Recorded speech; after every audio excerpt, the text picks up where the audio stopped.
Beetle is sitting here going over all the scenarios from the soccer today. We got it. But we begin with breaking news. Just within the last 20 minutes, our NBA insider Adrian Wojnarowski reporting that Oklahoma City Thunder star Paul George has informed the franchise that he will not opt into the final year of his contract. Thus, he becomes an unrestricted free agent.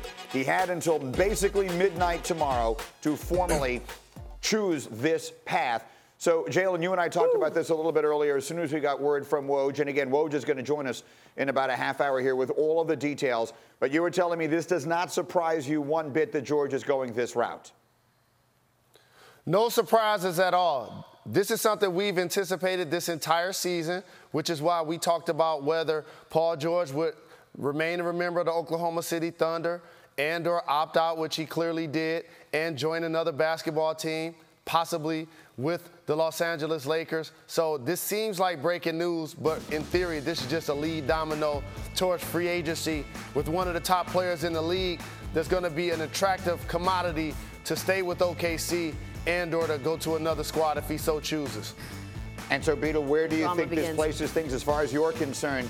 The fit in Oklahoma City, one of the reasons to stay, of course, there's more money involved, staying with the team that you are, the draw to L.A. We've been talking about Paul George to L.A., it feels like, for 2 years now. Because Paul George told us he wanted to go to L.A. now 2 years ago, it seems. So I like that the dominoes are finally starting to fall. We are going to have things to start talking about and actual decisions being made.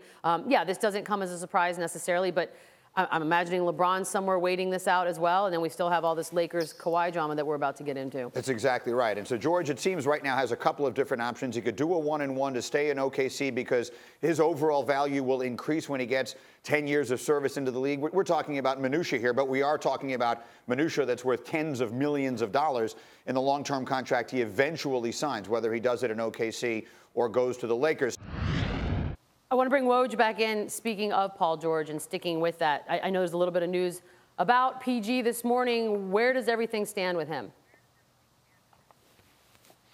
Michelle, he's informed the Thunder that he's not going to opt in to that final year of his contract.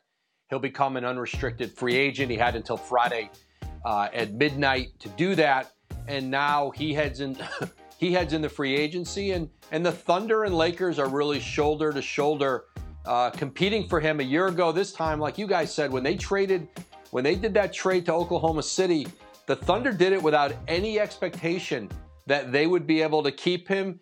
Paul George told everybody, including the Pacers, every other team in the league, I'm going to LA in a year in free agency. Well, the Thunder have done a tremendous job of selling him on Oklahoma City, and they are in a very strong position to be able to re-sign him, and the Lakers are still a real threat with Paul George, too.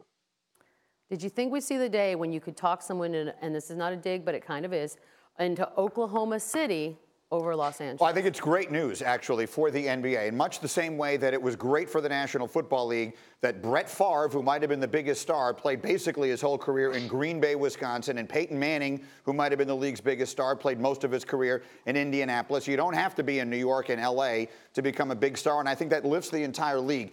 Can I ask Woj a quick question? Because I don't know how the money works on all of these things. Is there any conceivable chance financially that the Lakers can add all three of these guys? Can the Lakers possibly make it work with Paul George and Kawhi and LeBron? Is that even remotely on the table here?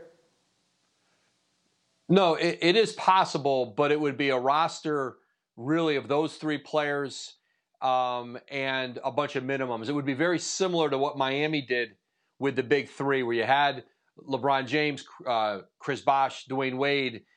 They brought in Mike Miller with one of the exceptions, and then the rest were minimum deals. But it would be they'd have to gut the remainder of their roster, and a lot of that would go to San Antonio in a trade for Kawhi Leonard. But it is possible.